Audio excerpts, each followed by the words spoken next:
ఈ మధ్యకాలంలో దాని మీద సమీక్షలు, చర్చలు, ఎలా జరగాలనే దాని మీద సుదీర్ఘ మంతనాలు ఇవన్నీ చేస్తూ చాలా అత్యద్భుతంగా చేస్తారు. చాలా కేర్ తీసుకుంటున్నారు. మనం అందరం గర్వపడేలాగా ఈ పుష్కరాలు చాలా చక్కగా నిర్వహించబడతాయి. ఒక మహాకుంభమేళ లాగా కాకపోయినా అందులో ఎంతో కొంత చక్కగా నిర్వహిస్తారని చెప్పేసి ఆశాభావంతో మనకి ఈ రోజున ఈ పెను విషాదం ఒక షాక్కి గురయ్యేలాగా, దిగ్భ్రాంతికి గురయ్యేలాగా జరిగింది. చాలా చాలా ఆ విజువల్స్ చూస్తుంటే మీడియాలో గుండె తరుక్కుపోతుంది, కడుపు తరుక్కుపోతుంది. చూస్తుంటే వాళ్ళు ఉక్కిరిబిక్కిరైపోయి అలల్లాడటం చూస్తుంటే కనుక ఈ మాత్రం జనాన్ని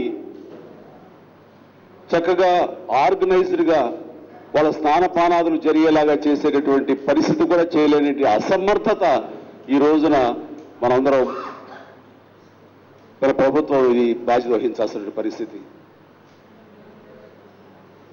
చంద్రబాబు నాయుడు గారు ప్రత్యేకించి వ్యక్తిగతంగా తను పర్యవేక్షిస్తూ మొత్తం అన్నీ తానే అయ్యి ఆయన చేస్తున్నప్పుడు ఆయన అడ్మినిస్ట్రేటివ్ సైడ్ తను చాలా గొప్ప అని చెప్పుకునే వ్యక్తి అయినా అంత గొప్పగా నిర్వహిస్తారేమో అని అనుకున్న వాళ్ళకి ఇది కేవలం పబ్లిసిటీ స్టంట్ తప్ప, కేవలం మీడియాలో స్పేస్ గెయిన్ చేయడం కోసంగా, మీడియాలో గొప్పగా తను ప్రొజెక్ట్ చేసుకోవడం కోసం తప్ప మరొకటి కానే కాదు అన్నది తెలుస్తుంది. మొదటి గంటలోనే, పుష్కర స్థానం ప్రారంభమైన మొదటి గంటలోనే ఎంతమంది వస్తారు, ఎలా ఎంటర్ అవుతారు, స్నానం అయిన తర్వాత ఎక్కడి నుంచి ఎగ్జిట్ అవుతారు, వాళ్ళు పిండ ప్రదానాలు చేసుకోవడానికి వేరే ఘాట్స్ ఏమున్నాయి, ఎన్ని ఘాట్స్ మనం ఏర్పాటు చేస్తున్నాము, ఆయా ఘాట్స్కు వెళ్ళడానికి ముందు నుంచి కూడాను జనాల్ని, భక్తుల్ని ఎలా పంపించాలనే దాని మీద పక్కా ఒక శాస్త్రీయ పద్ధతిలో ఒక ఎగ్జిక్యూషన్ కానీ ఇవేమీ లేవు. మీడియాలో మీరే ప్రొజెక్ట్ చేశారు. భక్తులు చెప్పిన మాటలు నేను విన్నాను. వస్తున్నటువంటి ఎంట్రీ ఎగ్జిట్ ఒకే ప్లేస్ అయిపోవడంతో అక్కడ తోపులాట జరిగింది, అక్కడ తొక్కిసలాట జరిగింది, ఈ ఊపిరి సలపగా చనిపోవడం కారణం అదే అయింది అండి. అంటే ఇన్ని లక్షల మంది వస్తారు, మొదటి ఎంతమంది వస్తారో అంచనా లేకపోవడం అనేది అది ఒక వైఫల్యం. వచ్చిన వాళ్ళని కన్స్ట్రక్టివ్గా ఎలా పంపించాలి, ఎలాగ వాళ్ళని లోపలికి ఎంటర్ చేయించాలి, ఎలా ఎగ్జిట్ చేయించాలి అనేది ఆ మాత్రం అవగాహన లేకపోవడం అనేది ఇది మీ యొక్క చేతకానితనం కదా. ఈ మధ్యనే ఒక బీజేపీ నాయకుడు అక్కడికి వెళ్ళి ఏర్పాట్లు అవి చూసి చాలా అధ్వానంగా ఉన్నాయి, ఆ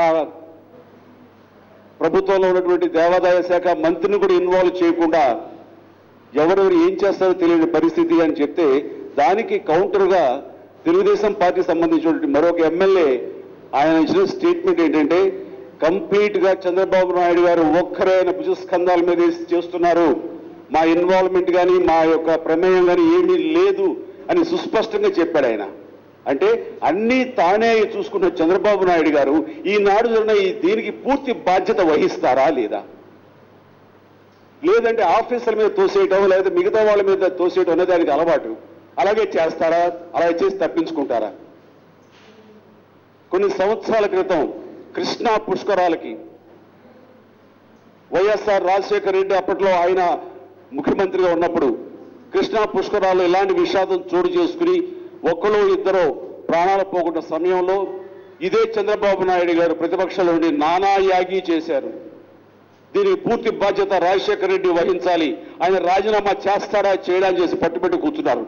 ఈ రోజున మేము అడుగుతున్నాము, దాదాపు 27 మంది 30 మంది దురదృష్టం జరగకూడదు, కానీ ఇంకెంతమంది ఇలాంటి పరిస్థితి వస్తుందో, ఏ ఫిగర్స్ వినాల్సి వస్తుందో, అలాంటి చావులకు కారణమైనటువంటి చంద్రబాబు నాయుడు గారు ఆయన అంతరాత్మను ప్రశ్నించుకోమనండి. ఇప్పుడు దానికి సమాధానం ఏం చెప్పుకుంటారు? ఆయన రాజీనామా చేస్తారా? రాజీనామా చేయాలని మేము అందరం కూర్చొని డిమాండ్ చేసినా ఆయన చేస్తే చేయడం ఆ విషయం మాకు తెలుసు.